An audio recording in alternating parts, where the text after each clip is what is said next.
Okay, let's start. This is Tony Pappert. I'll be your host. I'm joining you from the Detroit area. Our discussants today will be Mike Carr and Brian Lance, both in Houston, Texas.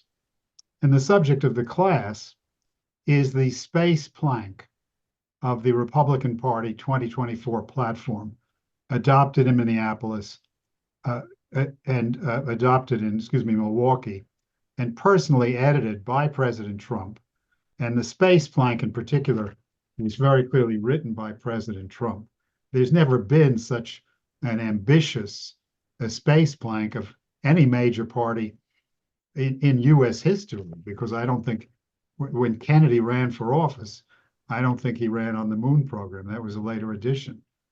The Mike will detail it a bit more, but the platform says that the US is going to develop a robust manufacturing industry in near Earth orbit, that we're going to return American astronauts to the moon and send them onto Mars, that we're going to enhance partnerships with the commercial space sector to revolutionize our ability to access, live in, and develop assets in space. So this is revolutionary and has tremendous implications, not only for all Americans, but for everybody on Earth. And let me bring in Mike Carr to discuss it. Well, good evening, everyone. I'm going to give you a little bit of an overview of some of the things which are ongoing and some of the things which are in the not too distant future. We're going to go right through the slideshow. So let's start this slideshow, and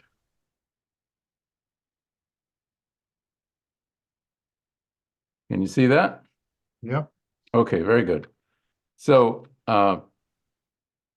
you know, that we're not just talking about the next 4 years. We're talking about a period of time in which everything is going to be changed.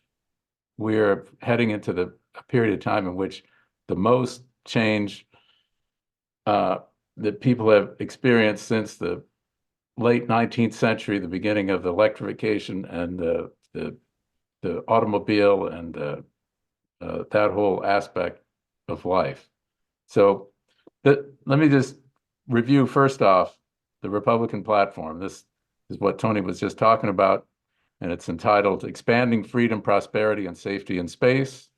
Under Republican leadership, the United States will create a robust manufacturing industry in near-Earth orbit, send American astronauts back to the moon and onward to Mars, and enhance partnerships with the rapidly expanding commercial space sector to revolutionize our ability to access, live in, and develop assets in space. So we're talking about occupying space. This is not just the Kennedy program of exploration. We're actually talking about building civilization which is self-sustaining. And for starters, that means it's going to be something which requires product output from the bases and the cities or settlements, whatever you want to call them, on the moon and Mars. But whatever we do, it's not just a matter of money. It's not just a matter of appropriating a bunch of money, giving it to some contractors and say, go do X or go do Y, because it requires leadership. Sergei Korolev, very few people know him. He was a state secret of the Soviet Union, but he's the one who built the Soviet space program, from Sputnik on through the Gagarin and the early space stations of the Soviet Union. So the pictures which exist of him are very few and very grainy, as this picture. But, people like Wernher von Braun, Elon Musk, these are people who are driving processes or who have, and in the case of Musk, is continuing to drive processes forward in a rapid pace. And so a lot of what we're talking about is dependent upon leadership. So speaking about Starlink, Quinn Shotwell, who's the president and chief operating officer of SpaceX, said a week or so back, she said, during this immediate period ahead, we're going to be on the moon. Everybody's going to be connected because her company, SpaceX, is building this satellite system that connects all the rural areas of the world. Pretty much, they're in over 100 countries now. And basically, anybody anywhere in the world can be connected for $50 to $100 a month, something like that, to the internet, whether you're on a mountain or whether you're in the Sahara Desert, wherever you are, or out on a ship at sea. So, but she said 10 years from now, we'll have the start of the settlements on Mars. So this is a lady who has a pretty good idea about what she's talking about, but it's not going to go exactly the way perhaps Elon Musk intends it to go. There's a bunch of different factors involved, but we're on the point of rapidly transforming capability to move freight into Earth orbit and to the moon and to Mars. But the most important thing is, and this is the most important thing for the economy, is that we have to have rapid transformation of our means of production and our output product. Elon Musk has a particular algorithm that he uses for all of his companies. First thing is to question every requirement, delete anything that you possibly can. And he says if you don't find that you have to put 10% of the things you deleted back in, then you're not deleting enough. Simplify and optimize, accelerate the time cycle, and automate. So this is the process that the space industry is going through, but it's also a process that's going to be applied to automation, to every area of production, all of our, even washer dryers, everything in society. But here's an example here. This is the first, second, and third generation of the Raptor engine that powers the Starship Super Heavy system, which is right now ready to fly for its 5th test flight, but is waiting for the FAA to give it. This is an example of the problem that we have, that we have to sit around and wait to get permission to launch. But anyway, if you look at the complexity of the first version, and then the trimmed down version, the second version, and the third version is way more efficient. It's way lighter, but also, as Elon Musk says, the amount of work required to simplify the Raptor engine, internalize secondary flow paths, and add regenerative cooling for exposed components was staggering. As a result, Raptor 3 doesn't require any heat shield, eliminating heat shield mass and complexity, as well as the fire suppression system. It is also lighter, has more thrust, and has fire efficiency than Raptor 2. Truly a work of art. So that's not to say that that is the end-all and be-all. It's not the end-all and be-all, but it gives you a flavor of the kind of thing which is going to be happening in more and more of our industry as we apply the approach that we're talking about, the approach of engineering as opposed to the approach of we're going to build something the same way we've always built it, and we're going to take our profit and hand it over to private interests. No, you take the profit and you put it back into research and development and re-engineering and rebuilding your means of production and your product. So last year, 90% of the mass that was moved to orbit was moved by SpaceX Falcon rockets, not the new rocket that you see on the right there, which is the Starship Super Heavy, but the current system that takes astronauts to the space station. But most of that mass is from SpaceX itself, because every 3 days, about basically twice a week, they're launching 30 to 40 satellites twice a week. So they're putting up 70 to 80 satellites every week. But when we have this new rocket, the Starship, we'll be able to put 200 tons into orbit in one shot. That's the aim of this. And that is the vehicle which is about to have its 5th flight test, hopefully within several weeks.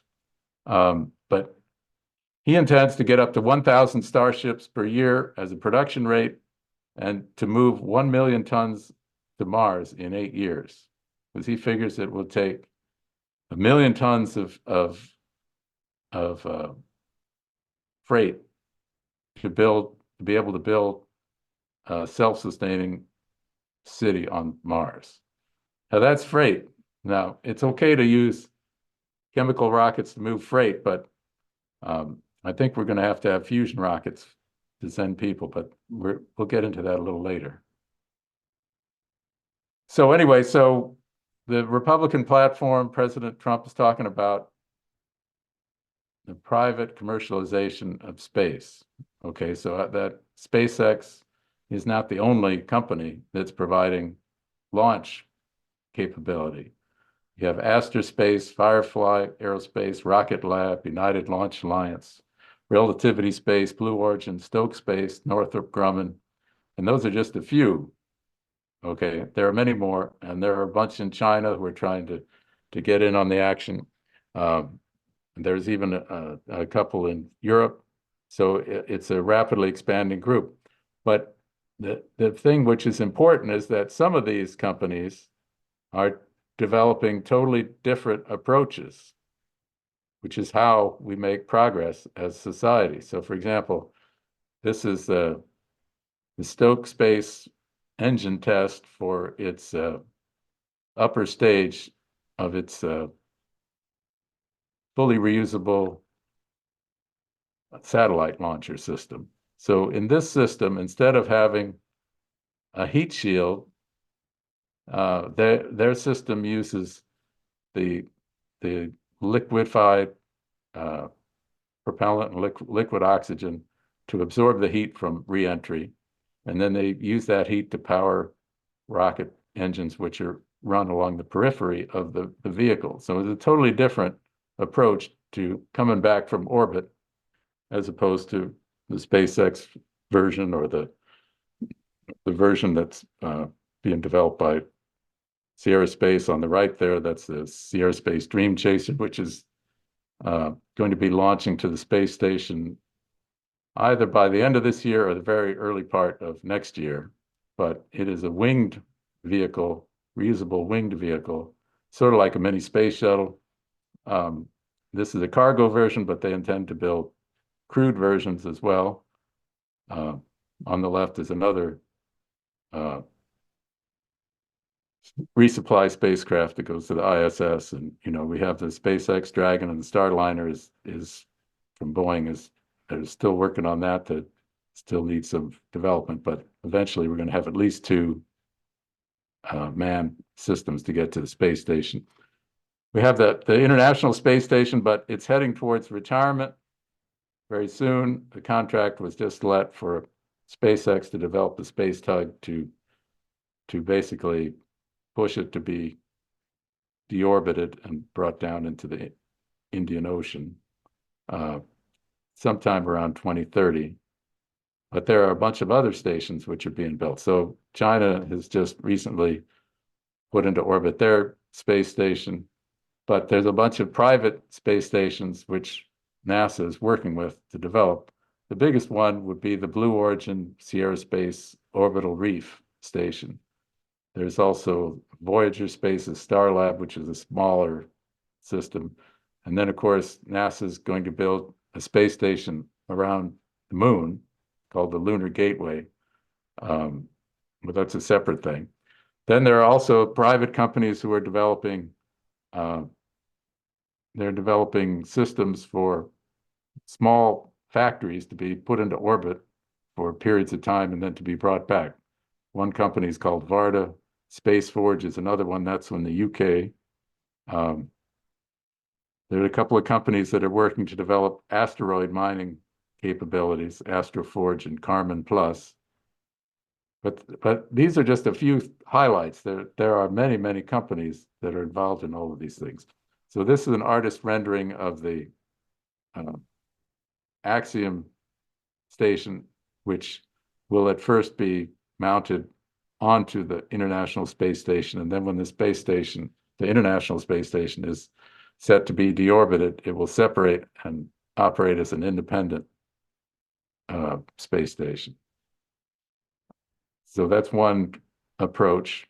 Then this is a very important technology here. This is the inflatable life module space station module. So if you think about it, the space station is made up of a bunch of cans.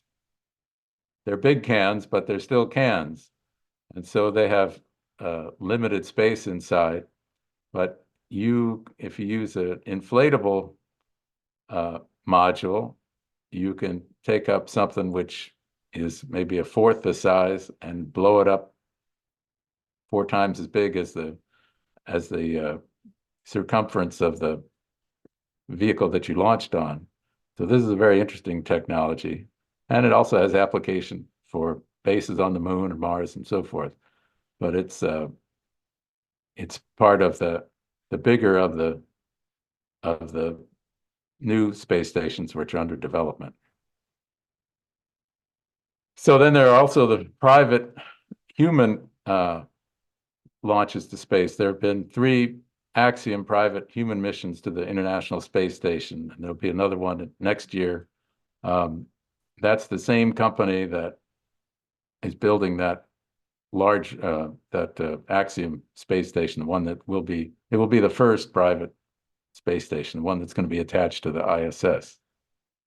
Then there was another private space mission, Inspiration 4 in 2021, and there's upcoming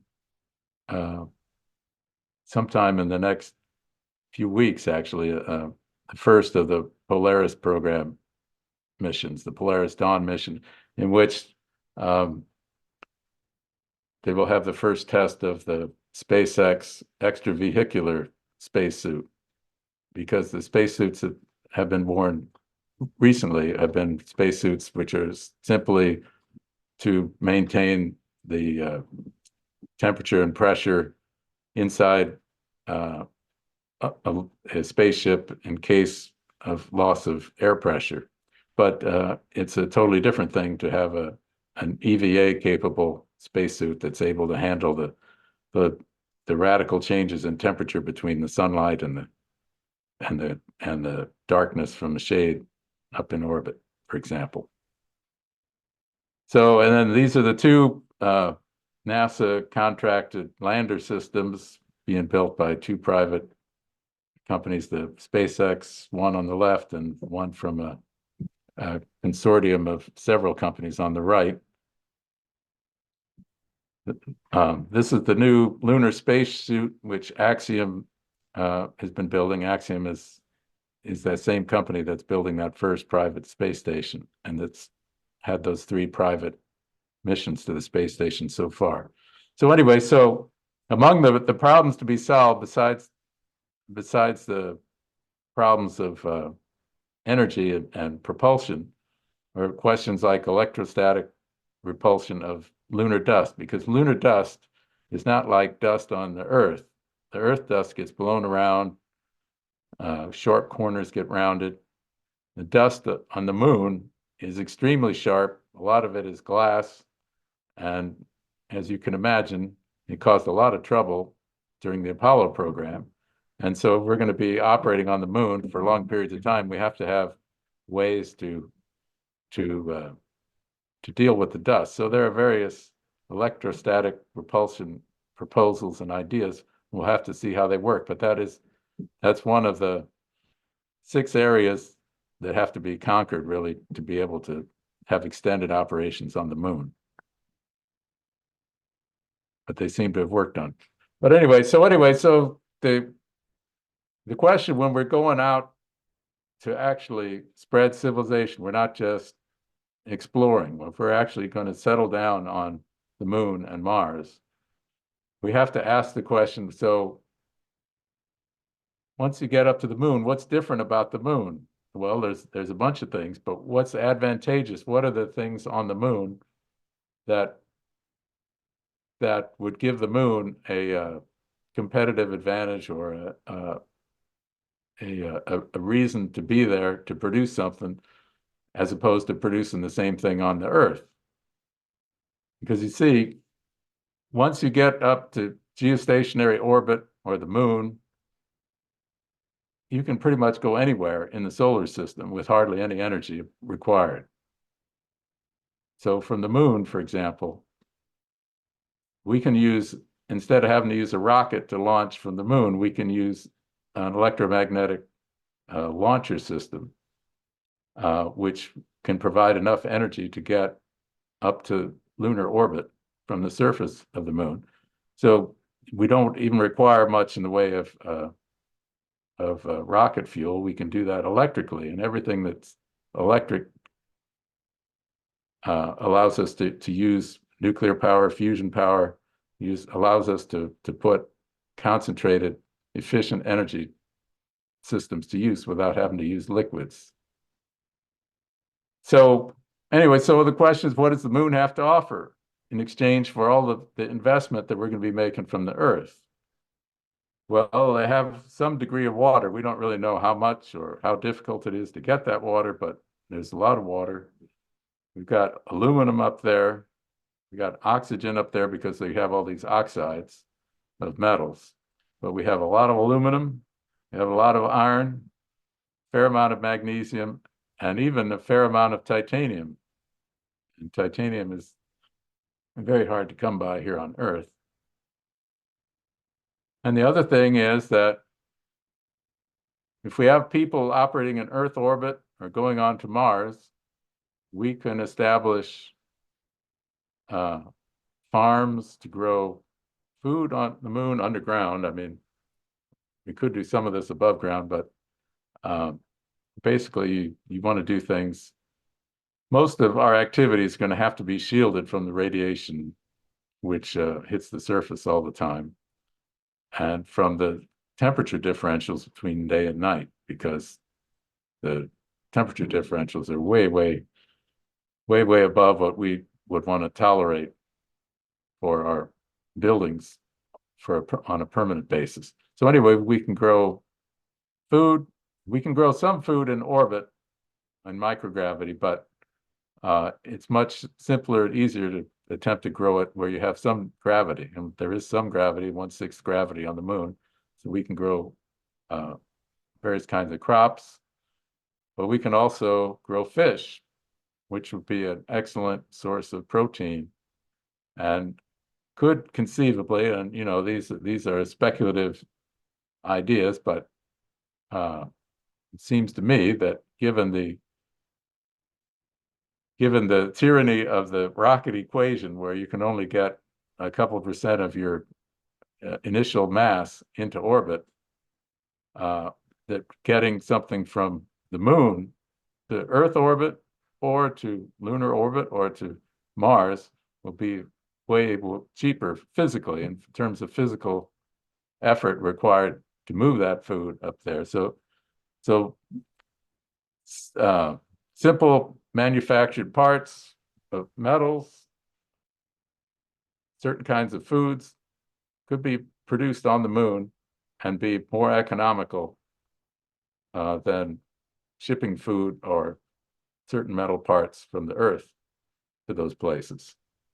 And anyway, these things are important because there has to be an economic basis for building something on another planet. Otherwise, you face the possibility of it being like the Jamestown failed colony in Virginia. So one of the other big issues here is that you know, up until recently, we've concentrated upon using solar power in space. But if we're going to build a base on the moon, except for a little spot down in the South Pole, you have the lunar day and night, which basically lasts 2 weeks, 2 weeks of light, 2 weeks of darkness. So you're not going to be able to depend on solar power on the moon. You have to have fission power and preferably fusion power. But those two, they're under development, but they are big areas for private industry to pursue, along with cooperation from the Department of Energy and NASA and so forth. And certainly, you know, when we're talking about going to Mars, I mean, it's one thing to go to the moon, you can get there in 3 days, but going to Mars without continuous propulsion from a fusion rocket or something similar, without continuous propulsion, you're looking at something on the order of 6 months to get there and 6 months back. And that's assuming that you're going at the best time when the orbits are aligned to make it the easiest to get there. You can't just pick up and decide you're going to Mars tomorrow if the planets aren't aligning properly. So anyway, so if we're sending people to Mars, we really can't just count on the Starship or any other such system. We can use the Starship for freight, but really, if we're going to send people, we have to come up with something better. So there's a bunch of challenges out there. It's not like we have everything all figured out, but this process of continuously working to solve problems is the process that pulls the entire economy forward, because we don't have off-the-shelf technology to do the things that we're talking about doing. We have to rack our brains. We have to test new ideas. We have to perfect old ideas. And so we're still behind on Lyndon LaRouche's proposal for building a city on Mars by 2028, but we're starting to catch up. And with this new administration, the future looks quite bright. But people still ask, yeah, but why should I care? Why is this important to me? What does this mean? Well, it means that in the world, people are going to want American products because they're going to be the best, because they're going to use the highest technology. And this is something which American products used to represent. And we're going to represent that again. It means that demand for human labor is going to be high, and pay will be high to reflect that. So the general standard of living and the productive power of the average citizen in the country will begin rising again, because it's been collapsing for some time. And it's been collapsing because we've had this rentier, financier, British Empire control of our economy, where money and other returns, which should be reinvested into research and development, new product, new plant and equipment, has instead been sucked off into various kinds of rentier schemes where you're sucking companies dry, basically. Sucking the population, sucking the country dry. So killing innovation, killing science. This policy is going to be replaced. That's part of draining the swamp. Population collapse is going to be reversed because we're going to be spreading population to other places. There's a reason to have kids. It's not just a matter of sentimentality. There's a physical reason why you need to have kids. Think about how communications have changed. So right at the moment, I happen to be in St. Louis, and my mother was telling me the other day that to call over into Illinois, which is about a 20-minute drive away, across the river, it used to cost $5 or $6 for a few-minute phone call to my relatives over there. And now you can call almost anywhere in the world for practically nothing. It's you pay for the service and you can do whatever you want with the service. Well, with fusion power, we're going to have for private people, it's going to be a similar kind of a situation where you pay your monthly fee for power, but nobody's going to bother to meter it or count how many kilowatt hours you used or didn't use, unless you're going to set up a business and start producing something. But you're facing a period of time in which The electrical power that's required is not going to be a big deal. It's going to be pretty simple. And similarly, because electrical power is not going to be a big issue, new products, new industries will become possible. I mean, already people are talking about artificial intelligence data centers requiring massive amounts of power and that sort of thing. Well, that might be a, sort of a temporary thing where there's a big demand for power for that. But we're going to be requiring massive amounts of power for the steel production that we're going to be engaged in, for the aluminum production, for the all of the various new industries which are going to be revived in this country, because we've been flatlining and going backwards in terms of consumption, capital electrical consumption per person. Now, that is the amount of energy that's required per person per industry in the country. That's going to go back up again because labor will become less of a or labor time will become less of a factor in output, and the energy input will be a bigger factor, but it won't cost as much. But everything depends upon leadership, and that includes the leadership that you can provide. It's not just, we're not just going to count on President Trump. We're not just going to count on Elon Musk, but we have to create a culture in which new ideas are being pursued and being developed. Now, one of the very good things is that, when Elon Musk created all these various companies, he works these people to death, and some of them say, well, that's going a little bit too far, but maybe I'll go start my own company. And I have another idea. And so you have a whole array of companies which are made up of people who are coming from SpaceX or Tesla or other industries where major breakthroughs have been made with Elon Musk, and they're attempting new approaches to solve problems and create new industries on their own. It's sort of on that model. So this is something that's propagating through the economy, and is going to propagate and become faster and a bigger part of the entire economy very rapidly. So I probably didn't say everything I could have said, but I'm going to shut up at this point and let Brian say whatever he wants to say.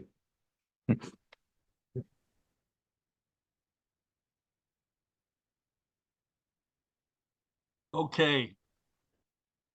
I'll go ahead and take it away here. To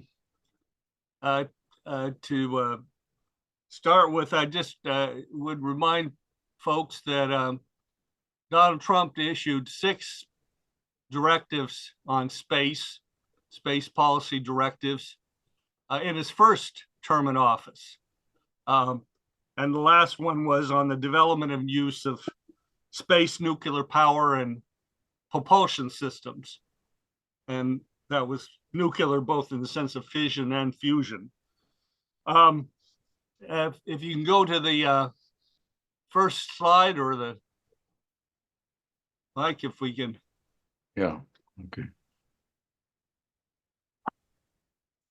I think an important aspect of what Mike was discussing, I'll just put it in a term that is familiar with many people on this call, is the term science driver. With the right leadership, as with Kennedy's moonshot, you can mobilize the country. You go to the frontiers in terms of science and technology. Go on to the next, Mike. And you get the spinoffs, the cascades of spinoffs through the rest of the economy. And that definitely is something that Trump has a conception of, as does Musk. And actually, I think it's this coming week, right. The two of them are slated to be interviewed together by Lex Friedman on his podcast. So it's something you can look forward to. Monday evening. Okay, it's on Monday evening. Okay. If you can move on to the next slide, Mike. There, okay. That was from President Trump's first term. You see SpaceX there behind, NASA and so forth. This he has this concept of going to the frontiers again. The next slide, please. Now, this was just taken a month ago. This is a selfie taken by the Perseverance rover of itself there on Mars. You know, we are on Mars. The Perseverance rover is still rolling along. But as Mike also said, we're not going to get there. We're not going to get people there without going to fusion energy, fusion powered rockets. And I'm not going to belabor that. We can come back to that if that's of interest in terms of discussion. But there's a number of companies, Princeton Fusion Systems, Pulsar Fusion out of the United Kingdom. Howe Industries is another one, formed by Dr. Troy Howe, that are working on building fusion rockets. So that's something that's being worked on. But where are we today with fusion? And this is just by way of kind of introducing the topics that I'm going to get to, which is the question of manufacturing today, our manufacturing base, and our workforce. But where are we with fusion today? Well, let's look at the ITER project, first of all. This was started back in terms of preliminary site construction back in 2007. You might not grasp how large this is, but if you look at the bottom left-hand corner, where there's that kind of blue-green large vessel, down in the lower corner of that picture is a man standing there in orange. It's the right. It's the lower on the right. Yes, thank you. So that gives you the dimensions of the ITER project, which is under construction, has been under construction in terms of the actual machine itself since 2020. It's just been set back for another 5 to 10 years. It's now set to start up in 2034. But that's not the end of the story. But this is an enormous international project. 35 nations are involved in this. China, Russia, the United States, you name it, are involved in this.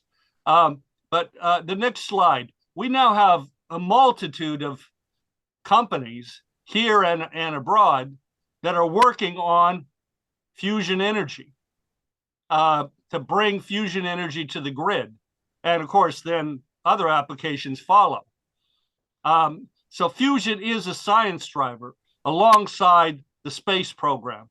And the spinoffs of this will be enormous. As a result of these private companies, their projects, and they're getting funded, you know, they're getting funded out of the Silicon Valley, they're getting funded by all kinds of people, you know, and Elon Musk promotes it, says nuclear powered rockets, that's a great thing. Fusion energy rockets, that's a good idea.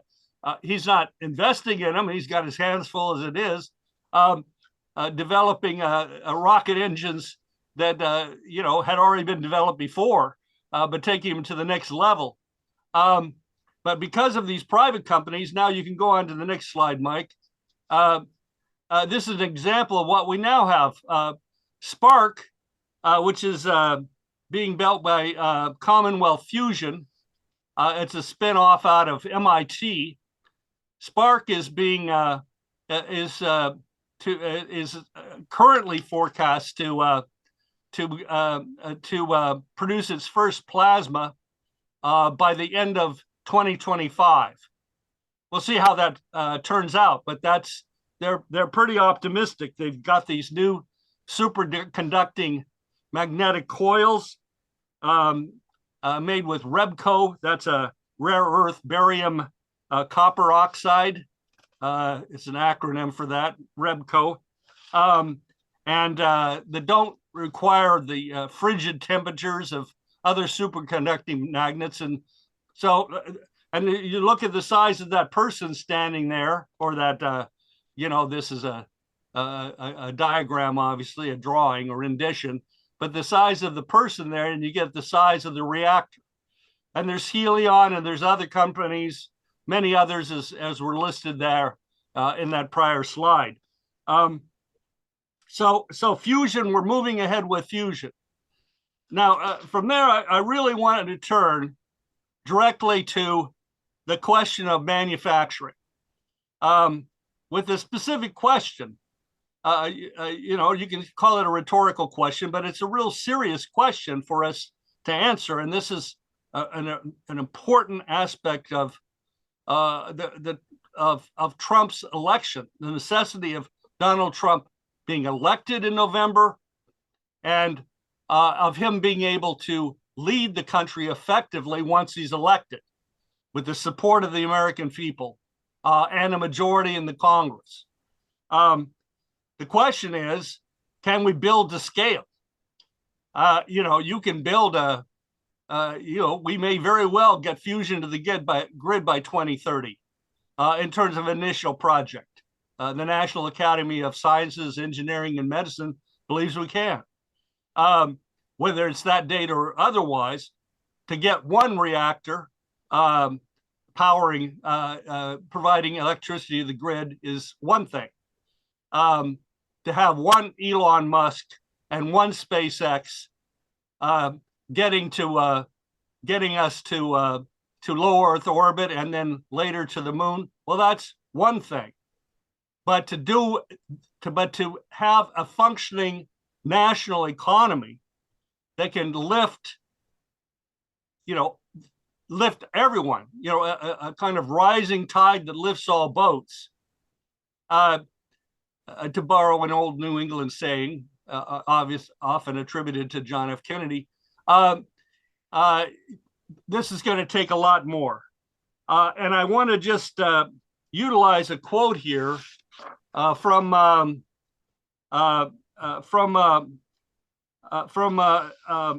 Andrew Grove, who was really one of the founders of Intel Corporation.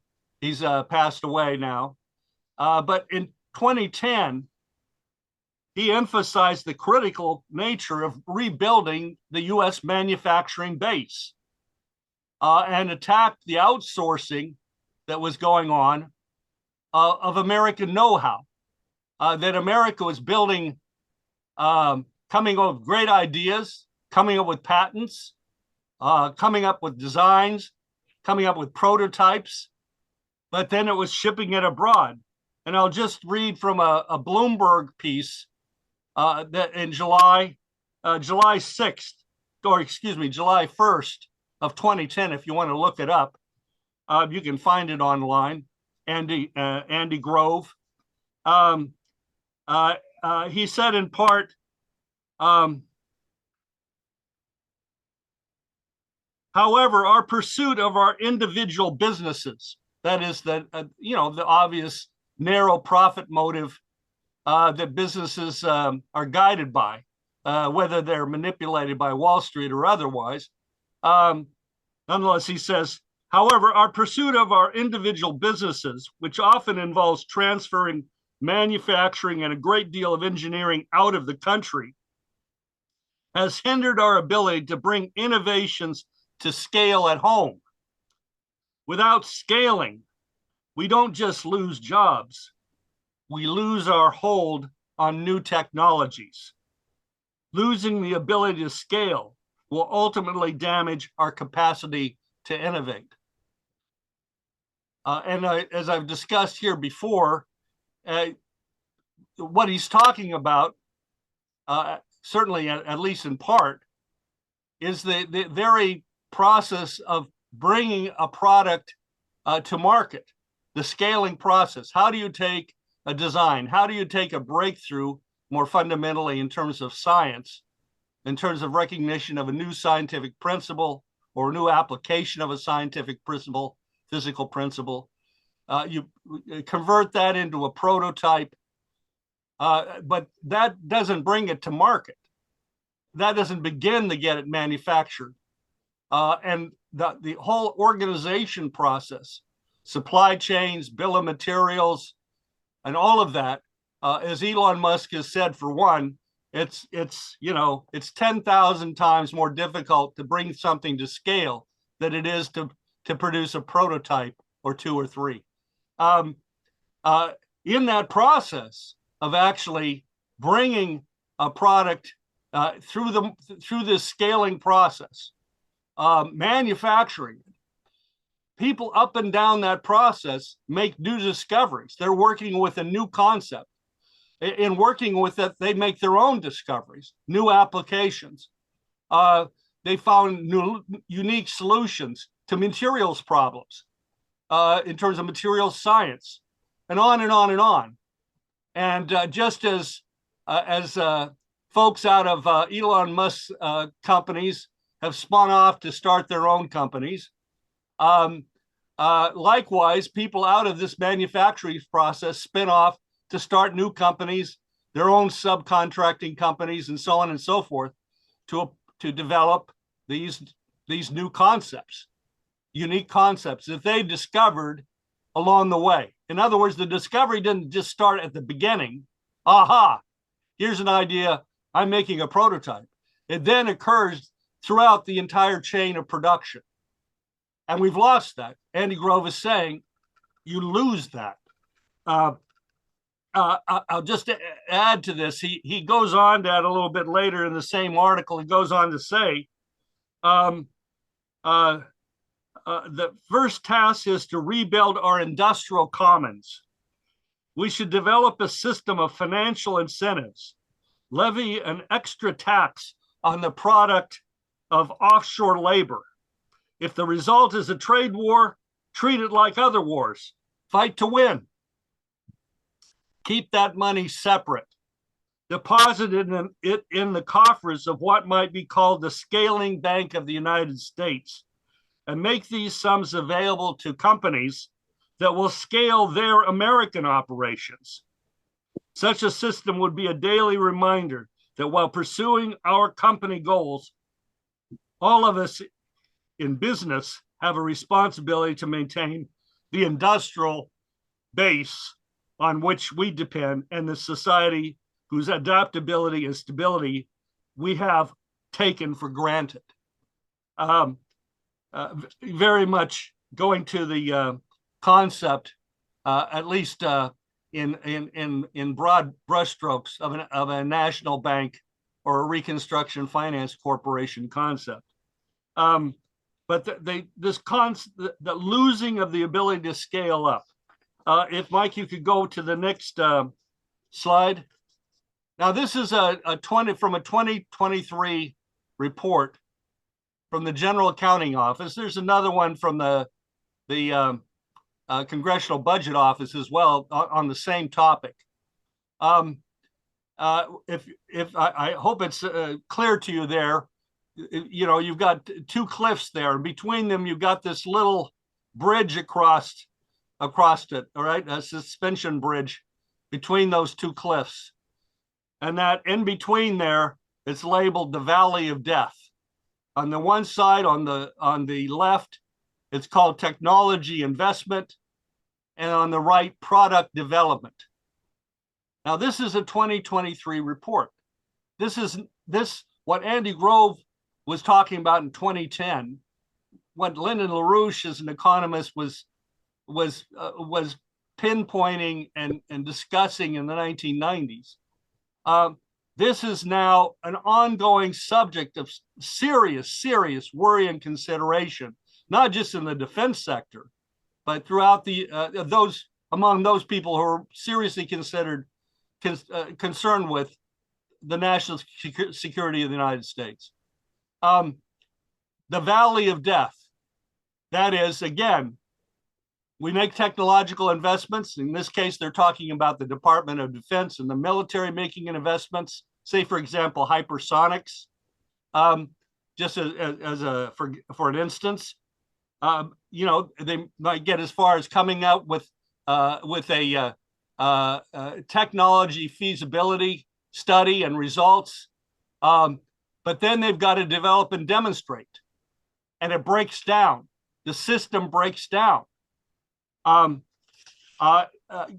You can go on to the next slide, if you will, Mike. This is a quote bearing on this from mforesight.org. Very interesting organization, now out of business, but it had on its leadership board virtually every major manufacturing company in the United States, also universities and others.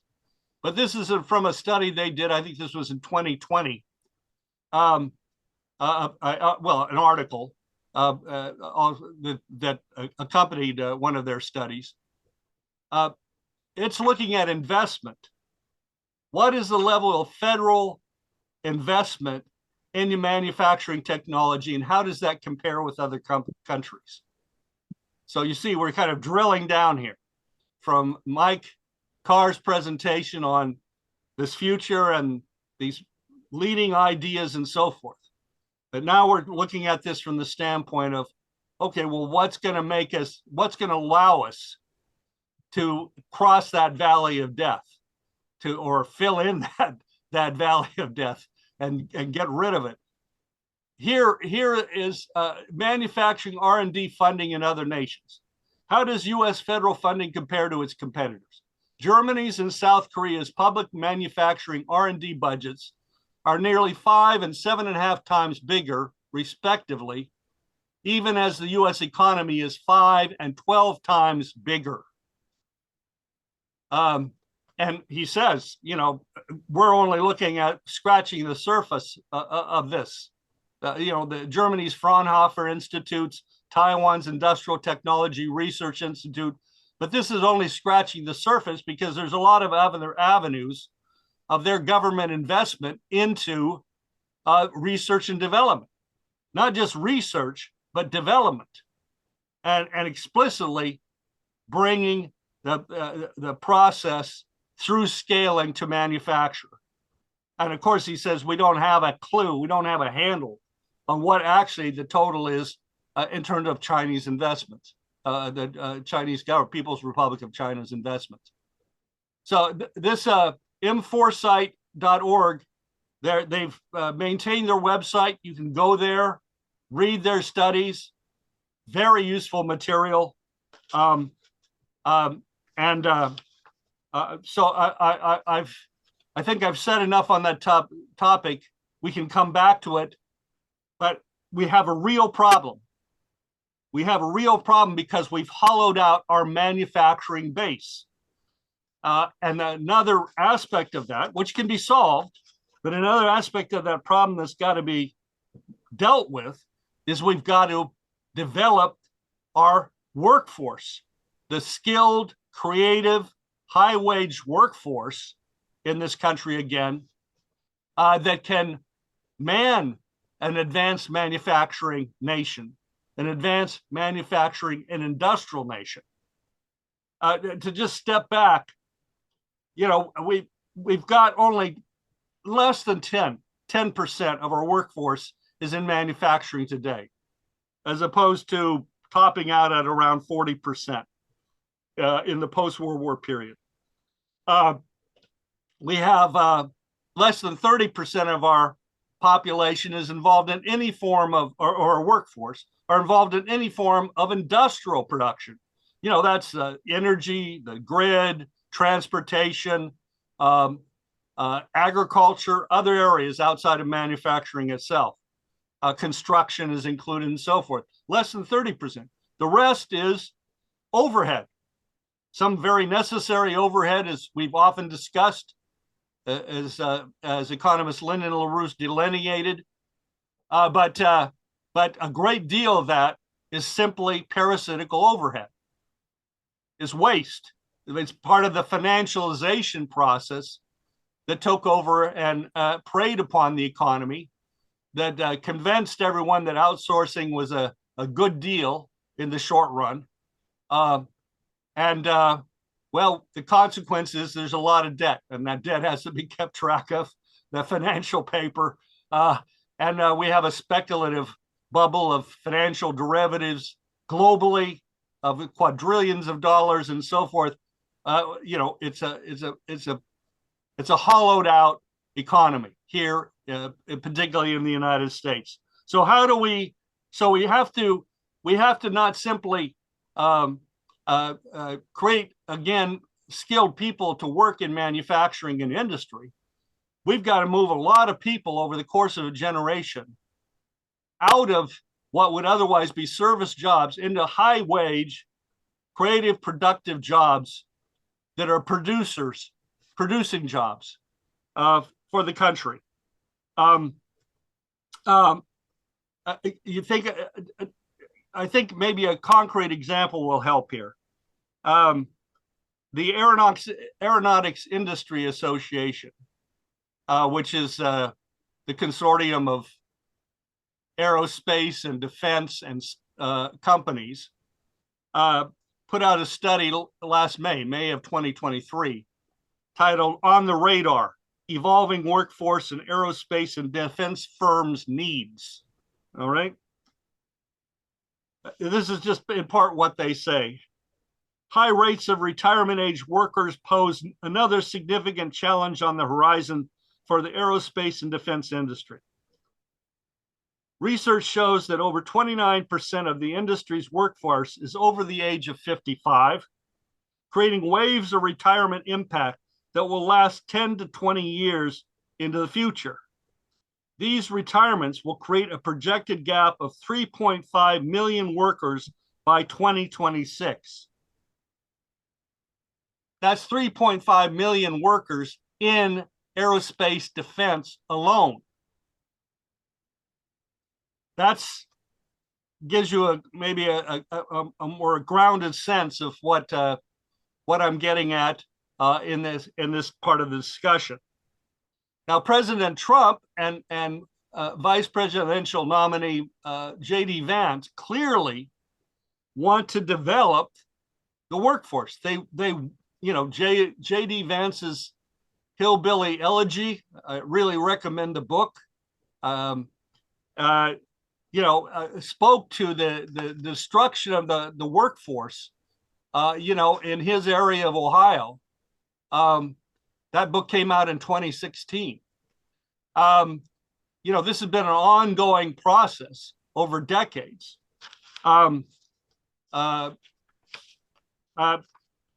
Much more could be said on that. One of the things that's out there right now floating around, it's been floating around since the Obama years, not good years for the country. Remember, that's when the Constellation program was shut down. The NASA's Constellation program was shut down. Obama went to Florida, and as some of you will remember, he's told the NASA employees that were gathered there to hear him speak, he said, "We've been to the moon, we've done that." That was Obama. All right, well, since the Obama years, what's been another line that's been kicking around is that there's 7 million able-bodied workers not in the workforce. 7 million able-bodied workers that are not now in the workforce. And if we can get those people back in the workforce, that would go a long ways to solve our labor shortages and labor problems. Well, that just simply is not so. And that's not just an American Enterprise Institute on the right, the Brookings Institute on the left. All of them have peddled this idea. That the reality is that in terms of, there's about 7.5 million people that are blind, disabled, over the age of 65, that are on SSI, Social Security income. The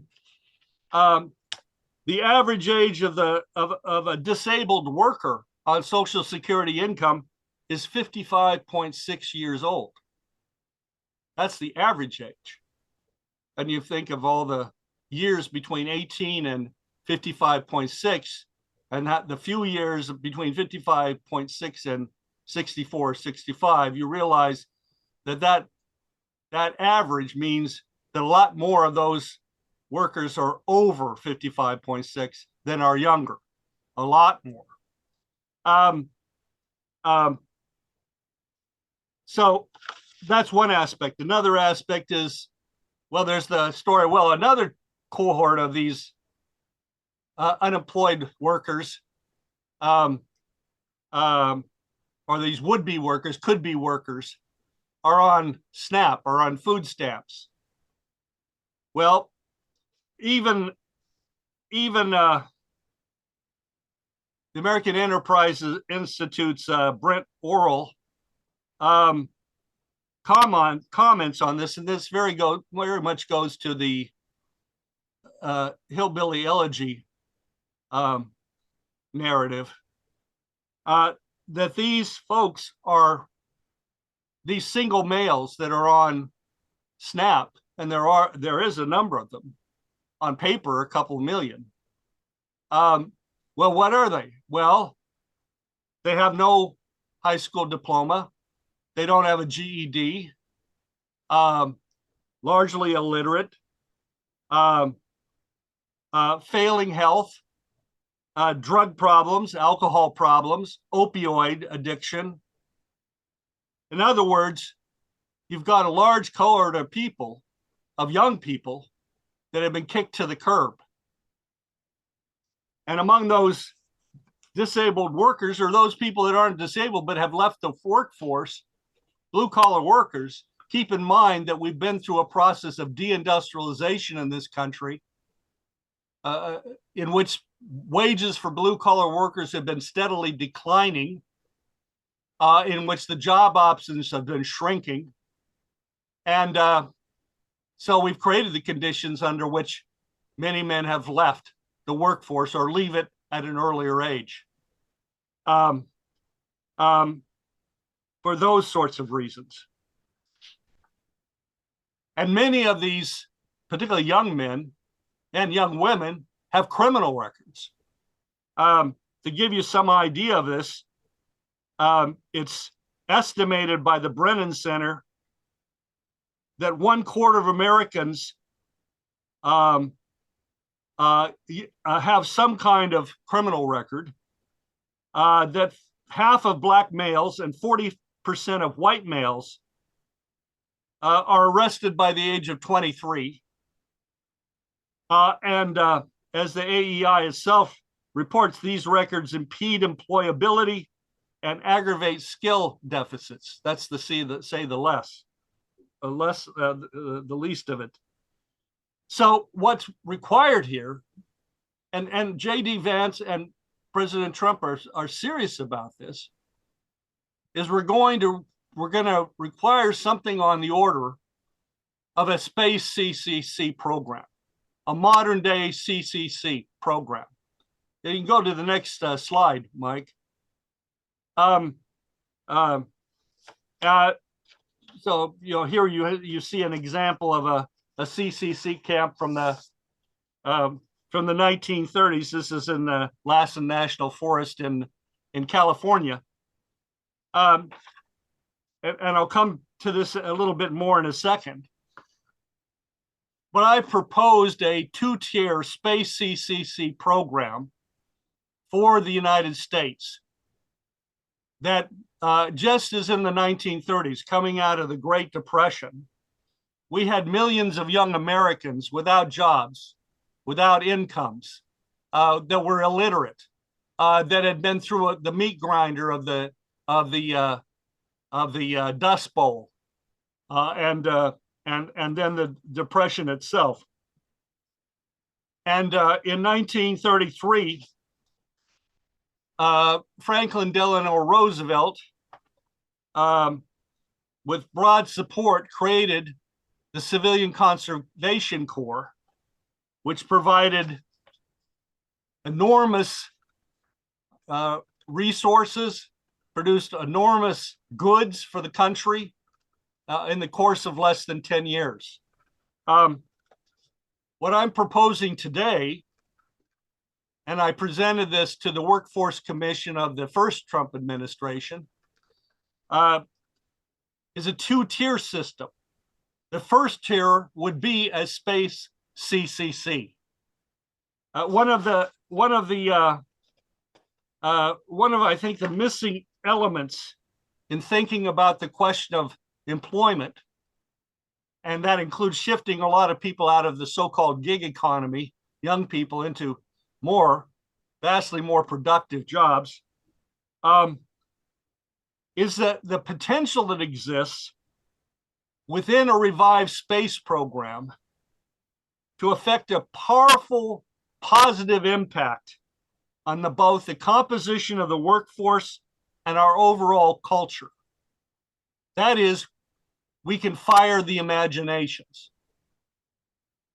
Kennedy's moonshot was an example of that.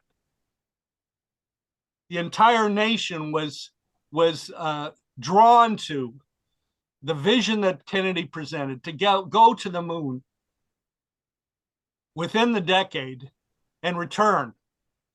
And we accomplished it.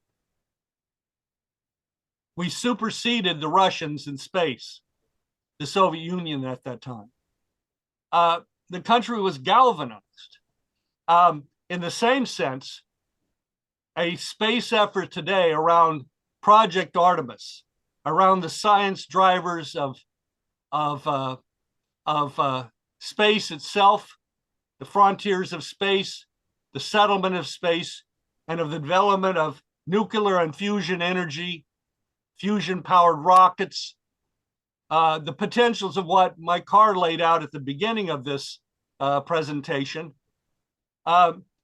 This can be utilized to transform our schools, to transform our educational system, to call on our young men and women to take a new approach, to think more boldly about their role in creating a better, much better future.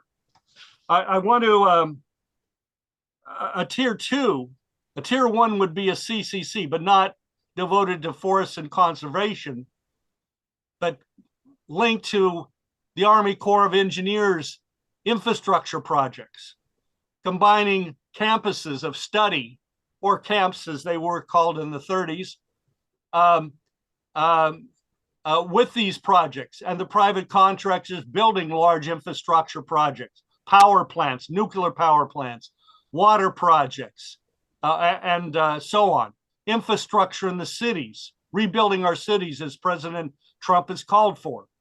These can be the context in which you can set up the kind of programs that the CCC involved. I'm coming to that very quickly here. Tier two of a Space CC program, as part of a national driver to go to the frontiers again, would be to direct students that are graduating out of high school or have their GEDs and say to them, look, we have this for you. And with a major national coordinated effort to upgrade our community college, private trade school, and apprenticeship programs in the private sector and with trade unions, to upgrade them massively in terms of their technologies and capabilities, to employ more teachers, to bring back retirees as well-paid teachers, bring back tool and die workers, machinists, to teach their skills. We could rapidly, while we're working on this deeper problem that the Space CCC will be dealing with, they are our youth that have been kicked to the curb. We can take our young men and women coming out of high school and bring them into this national effort at a much more rapid speed, immediately. Within a decade, we could be transforming our workforce. Much more could be said on this. But now I want to just turn briefly to the CCCC to give you a little bit better sense of what we could accomplish today. And you can, Mike, you can just run through the next couple of slides at your own pace here. These are photographs, and you can find thousands of slides or pictures from the CCC projects online, very simply under images, under any search engine. They included schools, they included literacy education, they included skills. But let me just say a couple of things. The CCC was created, as I said before, in 1933. It began 37 days after President Roosevelt took office. It was for men 18 to 25 years old.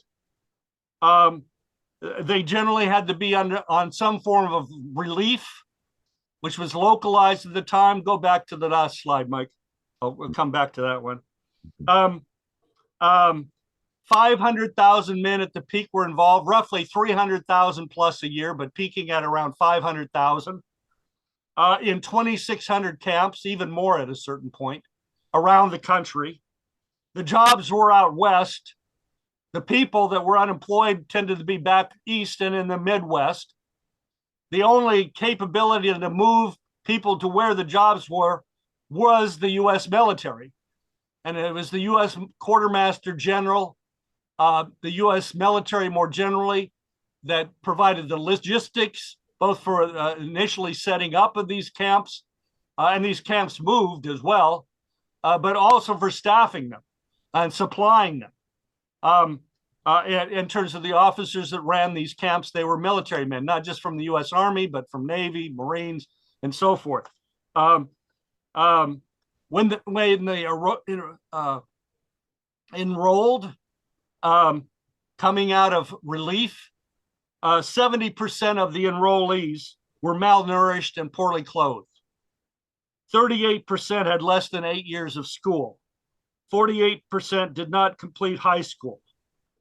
Only 11% were high school graduates. They built roads. They carried out massive drainage projects for millions and millions of acres of fertile farmland. They improved forests and carried out forest fighting. They created our park system, national park system as we know it today. They were rescue teams in flood-struck areas in Ohio, Vermont, the devastating 1935 hurricane in the Florida Keys, the 1938 hurricane in New England. In 1941, CCC men shifted largely to the construction of military bases as we entered World War II. Throughout it all, this was the most popular program of the 1930s. Republican, Democrat, across all 50 states, it was the most popular program, bar none. Nobody was swept off the street to join it. It was volunteers. $30 a month was the pay. $25 of it was sent home. $5 was kept by the enrollee. In 1933, a modification already was made authorizing the employment of 25,000 locally employed men, LEMs, locally employed men, skilled men in various crafts and trades, who then worked with the members of the CCC camps in providing further education in terms of skills. I'm just looking here to see if I can just summarize a couple of other quick notes about it. Communities close to the camps averaged local purchases of 5,000 monthly, which saved thousands of small businesses in that period. A Chicago judge, for instance, thought that the CCC were largely responsible for a 55% reduction in crime statistics. Those were some of the outcomes, or some of the context or content of the CCC program. Entering into World War II,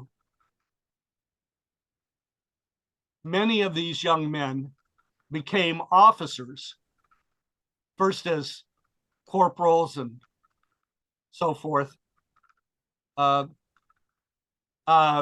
because they were understood. If you had come through the CCC, you were disciplined. you had a sense of self-respect. So this is what we can do again. So if we step back and think about the process, if we think about the potentials, the science driver potentials before us, as Mike was developing at the beginning, if we think about filling that valley of death that right now is crippling our capacity to manufacture, to produce, to reverse our trade deficit, which Trump and vice presidential nominee J.D. Vance very much want to do. If we then think in terms of the workforce and what it's going to take, if we think of and reflect on the millions of Americans that have been kicked to the curb in the process of the so-called greening of America, of the deindustrialization of America, and what is before us now, I think you can have a sense of where we can go into the future. Initial program for a space CCC would be on the order of $50 billion a year, scaling up to 100 to maybe 200 billion a year, involving between equivalent to, in terms of numbers, in terms of percentile to the 1930s, 1, 2, or even 3 million men and maybe women as well. If you think those numbers are large, we spend 700 billion. We are spending every year over $700 billion on public and private higher education. 700 billion a year, and much of it for trash. So let's set our sights higher. Let's go back to the future. So thanks for your attention. Look forward to some interesting discussion.